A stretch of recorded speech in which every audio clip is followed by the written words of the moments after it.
Assalamualaikum warahmatullahi wabarakatuh. Perkenalkan, nama saya Dea Fitriani. Di sini saya akan menjelaskan beberapa materi. Jadi saya akan menjelaskan tentang implementasi di berbagai bidang di kehidupan sehari-hari. Yaitu yang pertama ada dari implementasi dari bidang politik, lalu implementasi di bidang ekonomi, lalu implementasi di bidang sosial kebudayaan, lalu implementasi di bidang hankam. Sebelum berlanjut, mungkin ada yang bertanya, yaitu apa sih implementasi itu?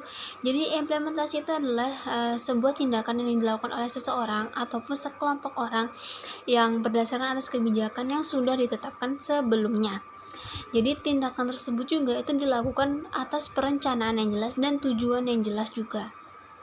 Banyak kebijakan Pancasila yang memiliki nilai-nilai yang terkandung di dalamnya, karena Pancasila itu merupakan dasar negara yang memungkinkan untuk semua aspek kehidupan itu terkandung di dalamnya. Dan berbicara mengenai penerapan Pancasila di dalam aspek kehidupan, ada beberapa aspek kehidupan yang tidak bisa lepas dari nilai-nilai ini, seperti aspek ekonomi, budaya, sosial, dan salah satunya adalah politik. Pancasila adalah pandangan hidup bangsa, dasar negara Republik Indonesia, dan sebagai ideologi nasional. Sebagai pandangan hidup bangsa, Pancasila merupakan kristalisasi nilai-nilai yang kebenarannya itu diakui dan menimbulkan tekad untuk dilaksanakan dalam kehidupan sehari-hari. Dan sejarah juga sudah mengungkapkan bahwa Pancasila adalah jiwa seluruh rakyat Indonesia yang memberi kekuatan hidup kepada bangsa Indonesia serta membimbingnya dalam mengejar kehidupan lahir batin yang makin baik di dalam masyarakat Indonesia yang adil dan makmur. Selanjutnya kita akan membahas tentang implementasi Pancasila di bidang politik. Jadi politik itu adalah proses pembentukan dan pembagian kekuasaan dalam masyarakat yang antara lain berwujud proses pembuatan keputusan dan khususnya dalam negara. Kita lanjut yaitu ke penerapan sila pertama Pancasila dalam bidang politik.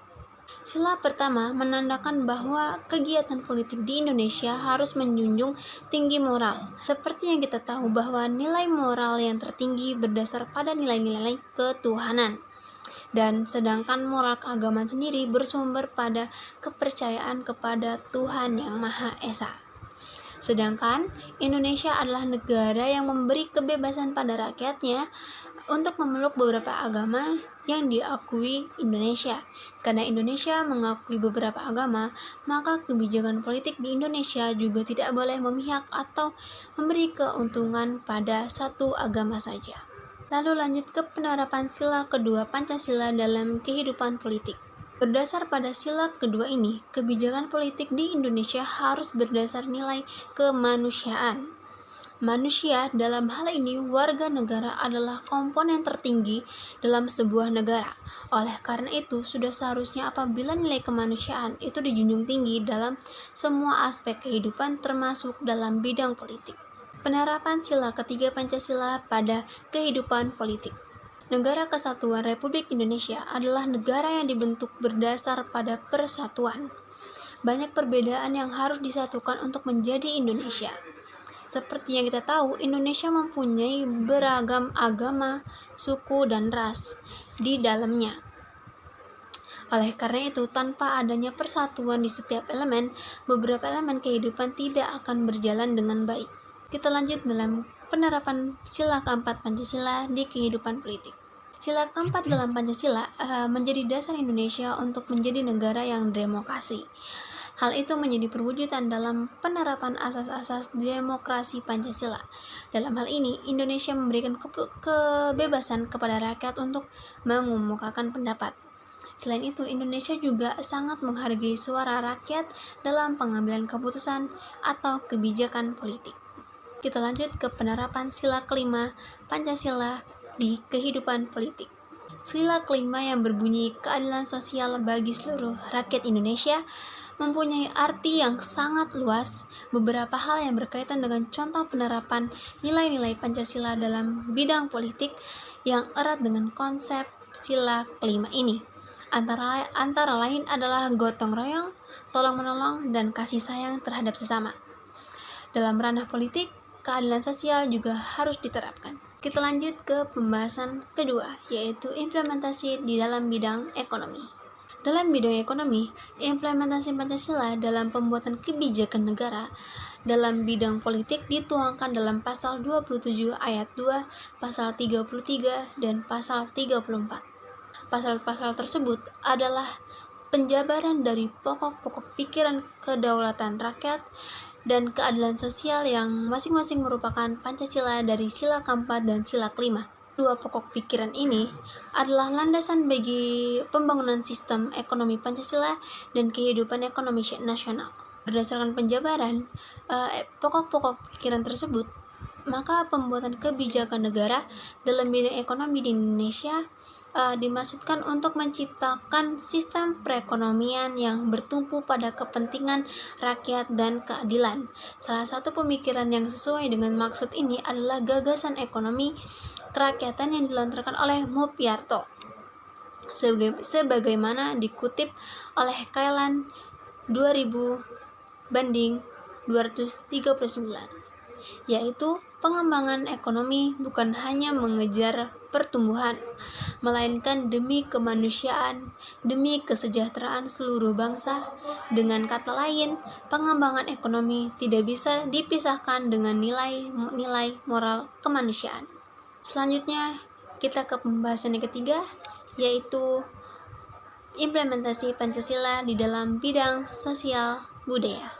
Dalam pembangunan dan pengembangan aspek sosial budaya, hendaknya didasarkan atas sistem nilai yang sesuai dengan nilai-nilai budaya yang dimiliki oleh masyarakat tersebut, terutama dalam rangka bangsa Indonesia melakukan reformasi dewasa ini di segala bidang dewasa ini. Sebagai anti klimaks proses reformasi dewasa ini, sering kita saksikan adanya stagnasi nilai sosial budaya dalam masyarakat, sehingga tidak mengherankan jika di berbagai wilayah Indonesia saat ini banyak gejolak yang sangat memprihatinkan, antara lain amuk massa yang cenderung anarkis, bentrok antara kelompok masyarakat satu dengan yang lainnya yang muaranya adalah masalah politik. Oleh karena itu, dalam pengembangan sosial budaya pada masa reformasi ini, kita harus mengangkat nilai-nilai yang dimiliki bangsa Indonesia sebagai dasar nilai, yaitu nilai-nilai Pancasila itu sendiri. Kebudayaan dalam arti luas adalah keseluruhan ide, aktivitas, dan hasil karya manusia yang tidak berakar pada naluri yang menjadi milik bersama untuk menciptakan kemudahan hidup, diwariskan melalui proses sosialisasi dan transformasi. Sosial budaya merupakan salah satu bidang kehidupan manusia dalam mengembangkan kebudayaan dalam hidup bermasyarakat, berbangsa, dan bernegara, yang berkaitan dengan pemenuhan hajat manusia, khususnya dalam memenuhi kepuasan batiniah, materi, dan sosial. Kita lanjut ke pembahasan yang terakhir, yaitu implementasi Pancasila di bidang Hankam. Hankam di Indonesia haruslah sesuai dengan nilai-nilai yang terkandung dalam Pancasila yang sebagai dasar pedoman kehidupan berbangsa dan bernegara. Di Indonesia, pengimplementasian nilai Pancasila dalam bidang Hankam dapat dikatakan masih kurang. Hal ini dapat dilihat dari kejadian yang baru-baru ini menggemparkan Indonesia, yaitu kerusuhan di Bawaslu. Kejadian ini sangat disayangkan karena kita harus melawan bangsa sendiri, bukan bangsa lain. Maka dari itu, perlu lebih ditanamkan lagi peranan Pancasila dalam masyarakat, contohnya melalui mata ajar pada sekolah maupun mata kuliah pada perkuliahan. Setelah itu, kita sebagai mahasiswa diharapkan dapat menyebarkan nilai-nilai Pancasila dengan cara sekali dapat dilakukan sosialisasi mengenai Pancasila di kampung-kampung dalam organisasi mahasiswa. Sekian dari saya, jika ada salah dan kurangnya, mohon dimaafkan. Sekian, wassalamualaikum warahmatullahi wabarakatuh.